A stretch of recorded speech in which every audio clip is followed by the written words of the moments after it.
বন্ধুরা আমার, আবু জেহেল ওই পন্থা অবলম্বন করে কোরআন বন্ধ করতে পারে না। আর এদিকে বিশ্ব নবী সৎ নেতৃত্ব প্রতিষ্ঠা করার জন্য সব সময় চেষ্টা চালিয়ে যাচ্ছে কেমন করে সৎ নেতৃত্ব প্রতিষ্ঠা করা যায়, কেমন করে ইনসাফ বাস্তবায়ন করা যায়, কেমন করে খেলাফত কায়েম করা যায়। এদিকে আবু জেহেল তার ষড়যন্ত্র খুব আকারে করে যাচ্ছে কেমন করে দিন বন্ধ করা যায়। আবু জেহেলের ষড়যন্ত্র স্বরূপ বিশ্ব নবী একদিন সূরা কাউসারের তাফসীর, বিশ্ব নবী একদিন বন্ধুরা আমার হাতিমে কাবার ভিতরে সাদা পাথরের সাথে হেলান দিয়ে চোখের পানি ঝরে ঝরছে। আর এদিকে হযরত আনাস রাদিয়াল্লাহু তাআলা আনহু বিশ্ব নবীর চোখের পানি দেখে বলছেন, ইয়া রাসূলুল্লাহ, ইয়া হাবিবাল্লাহ, আপনি কাঁদছেন কেন? কি জন্য আপনি কান্না করেছেন? আপনার সমস্যাটা কি? বিশ্ব নবী তখন বলছেন, ও আমার সঙ্গী, ও আনাস, শোনো, আমার জন্মের আগে আমার বাবা দুনিয়া থেকে বিদায় নিয়েছে, আমার জন্মের পরে আমার মা দুনিয়া থেকে বিদায় নিল, আর কিছুদিন পরে আমার দাদা চলে গেল।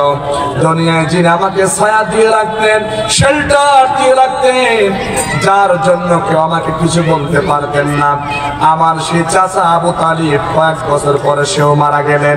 দুনিয়ায় যিনি সবচেয়ে আমাকে বেশি ভালোবাসতেন, আমার বিপদে আপদে মুসিবতে সব সময় আমার পাশে যিনি থাকতেন, আমার সব সময় খোঁজ খবর নিতেন, আমার সেই স্ত্রী খাদিজা, সেও মারা গেলেন। আমার চারটা সন্তান, তারাও চলে গেলেন, আমার দুনিয়াতে কেউ থাকলেন না। আর এদিকে আবু জেহেল বলে, আমি নাকি নির্বংশ, আমি নাকি লেজ কাটা, আমি নাকি হাত করো। এদিকে আমার যারা কর্মী, আমার কর্মীদের উপরে জুলুম নির্যাতন অত্যাচার চলছে। আমার খাব্বাবের মতো একজন তরতাজা যুবক, একজন নেতৃত্ব, একজন দায়িত্বশীল খাব্বাবকে তারা লোহা গরম করে সেক দেয়, গায়ের গোশগুলো তারা উঠায় না। আমার আম্মারকে তারা দুই পায়ের সাথে রশি বেঁধে, দুই ঘোড়ার সাথে রশি বেঁধে দুই দিক ঘোড়াটা ছেড়ে দিয়েছে। আম্মার জীবন্ত অবস্থায় আম্মারকে দুখণ্ড করে ফেলেছেন।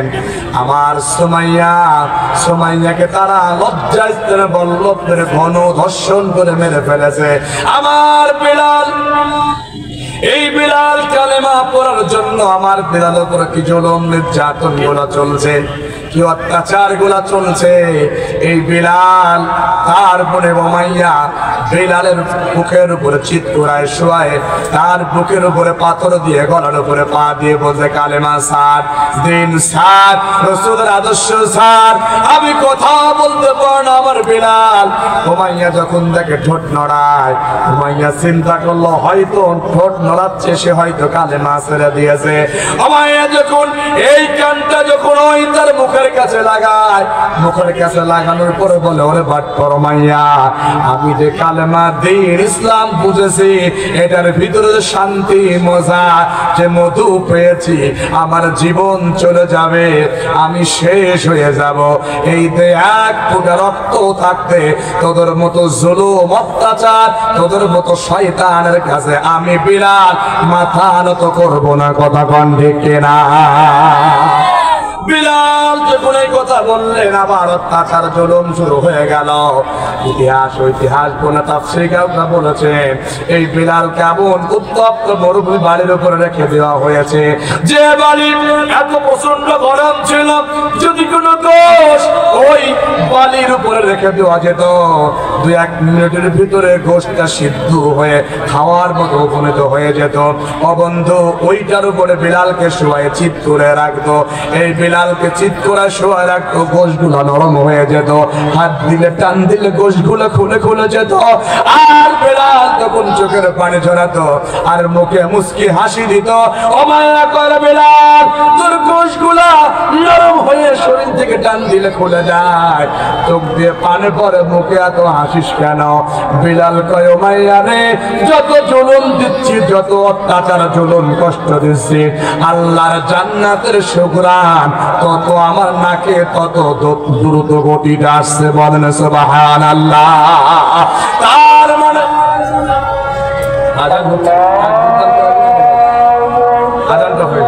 অত্যাচার করছে, দোষগুলা নরম হয়ে গেছে, হাত দিল টান দিলে ছিঁড়ে যায়। উমাইয়া কয় বিলাল টান দিচ্ছি, তুই বলছিস, চোখ দিয়ে পানি পড়ে কিন্তু মুখের মুচকি হাসিতে তোর বন্ধ হয় না। বিলাল বলে শোন, তোদের মতো শয়রা শাসকের চামচা যারা ইসলামের জন্য কোরআনের জন্য দোষ কেন জীবনটা শেষ করে দিবে, তাও মুখের হাসি বন্ধ হবে না। কথা কোন ঠিক না? তার কারণ হলো অত্যাচার জুলুমের স্টিমরোলার যত তীব্র হয় ভাইয়া, আমি বিলালের নাকের ডগায় জান্নাতের সংগ্রাম তত গতিতে পাই। সুবহানাল্লাহ। বন্ধুরা আমার, এটা যখন দেখলাম, পড়লাম, শুনলাম, তখন মনে পড়ে গেল আমাদের সেই কোরআনের পাখির কথা, কোরআনের বুলবুলের কথা। একদিন নয়, 2 দিন নয়, সুদীর্ঘ 50টা বছর যার জীবনটা কোরআনের জন্য অক্ষ করে দিয়েছে। কথা বলেন ঠিক না? এদেশের সুস্থ সংস্কৃতি ফেরানোর জন্য, এদেশের অপসংস্কৃতি রোধ করার জন্য, এদেশের পথ ভোলা মানুষদেরকে ইসলামের পথ আনার জন্য যিনি রাত নাই দিন নাই কোরআনের কথাগুলো সাবলীল ভাষায় কোরআন বিল কোরআন থেকে আলোচনা করেছেন, সারা পৃথিবীর বাংলা ভাষাভাষী মানুষের সবচেয়ে পছন্দের যিনি একমাত্র মুফাসসির, তিনি আর কেউ নয়, তিনি হলেন আমাদের কোরআনের পাখি, কোরআনের বুলবুল, কোরআনের ময়না, আল্লামা দেলোয়ার হোসেন সাইদি রাহমাতুল্লাহি তাআলা। কথা বলেন ঠিক না? আমার তখন মনে পড়ে গেল, আহার এই ব্যক্তিটাকে বলা হলো অসুস্থ। অসুস্থ বলে ভালো কথা, অসুস্থ হতেই পারে একজন।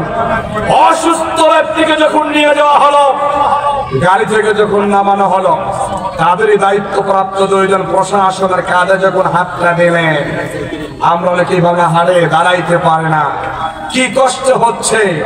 এই অসুস্থ ব্যক্তির কাঁধে হাত দেওয়ার আগে যে চমৎকার মুস্কি হাসি দিয়ে গিয়েছেন, এই হাসি কোন ইমানদার মুসলমান যার ভিতরে বিন্দু পরিমাণ ঈমান আছে, এই হাসি ভুলতে পারে? কথা বলেন, ভুলতে পারে? বন্ধুরা আমার, আমরা বুঝতে পেরেছি বিলালের উপরে জুলুম, নির্যাতন, অত্যাচার হওয়ার পরে মুখের হাসি বন্ধ করতে পারে নাই। এটাই হল ইসলামের কারিশমা। সাহাবারা জানেন ইসলামের জন্য আস্তে আস্তে জীবন দেব, জুলুম, নির্যাতন, অত্যাচার গুলো মেনে নেব, মরাদেরই আল্লাহর জান্নাত দেরি হবে না। কথা বলেন ঠিক না? আমাদের যোগ্য উত্তরসূরি, আমাদের রাহবার, আমাদের কোরআনের পাখি, কোরআনের ময়না, তাকে উঁচু করে হাসপাতালে নেওয়া হলো। অসুস্থর কথা বলে এমন মুস্কি হাসি দিলেন, এই হাসিটাই প্রমাণ করে ইসলামের জন্য, কোরআনের জন্য, ইকামতের জন্য জুলুম, নির্যাতন, অত্যাচার, রিবান এগুলা কোনো বিষয় না। আল্লাহর জন্য যারা কাজ করে তাদের মুখে হাসি থাকবে, এই হাসিটাই আগামী দিনে আমাদের সবচেয়ে বেশি অনুপ্রেরণা যোগাবে। কথা বলেন ঠিক না? এই হাসি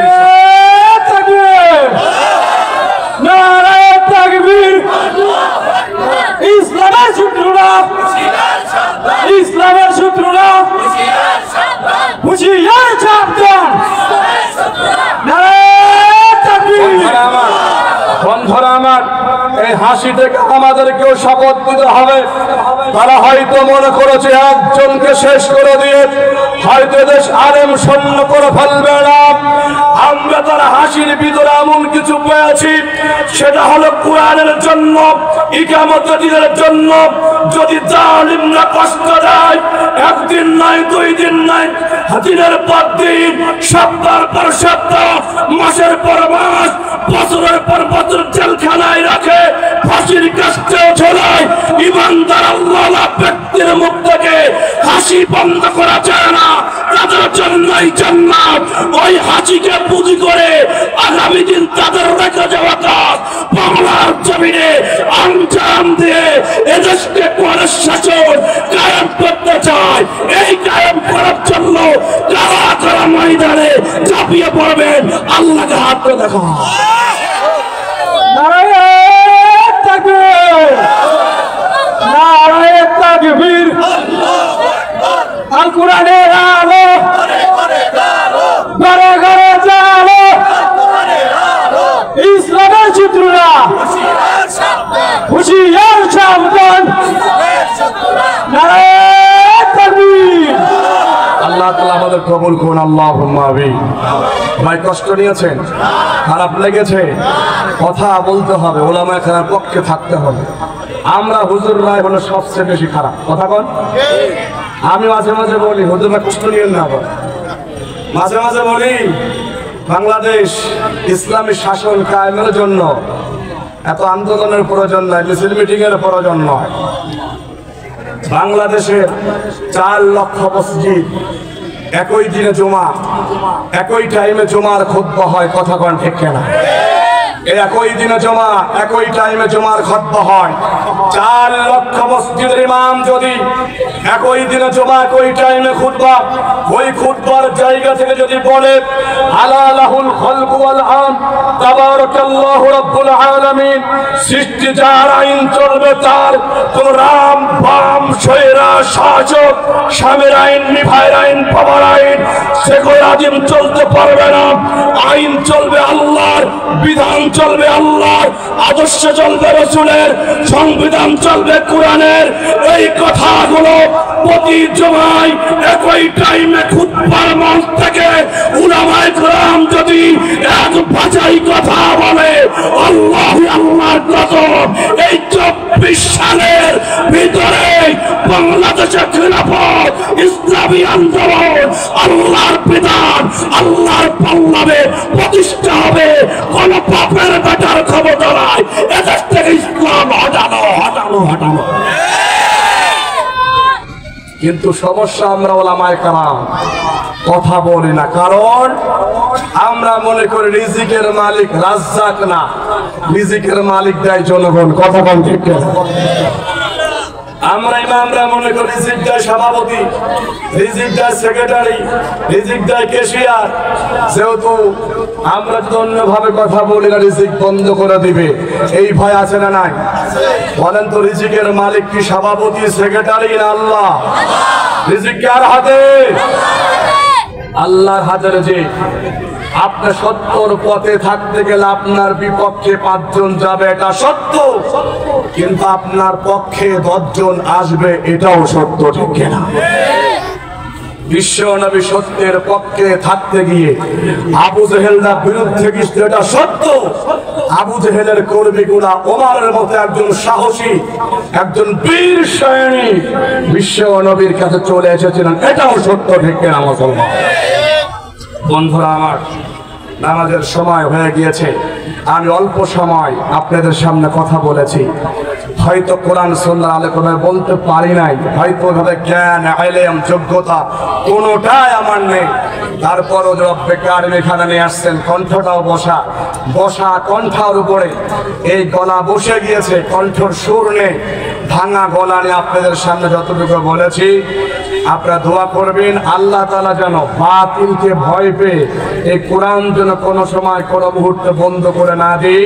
আল্লাহ যেন আসমান থেকে আমার উপর রহমত নাজিল করে, সবাই আল্লাহুম্মা আমিন। বন্ধুরা আমার, আপনাদের কাছ থেকে বিদায় নিচ্ছি। আমার খুব ভালো লেগেছে। আমার এই এলাকার মানুষ অনেক আমার পরিচিত আছে, বিশেষ করে এই যে বসে আছে আমার মামা হয়,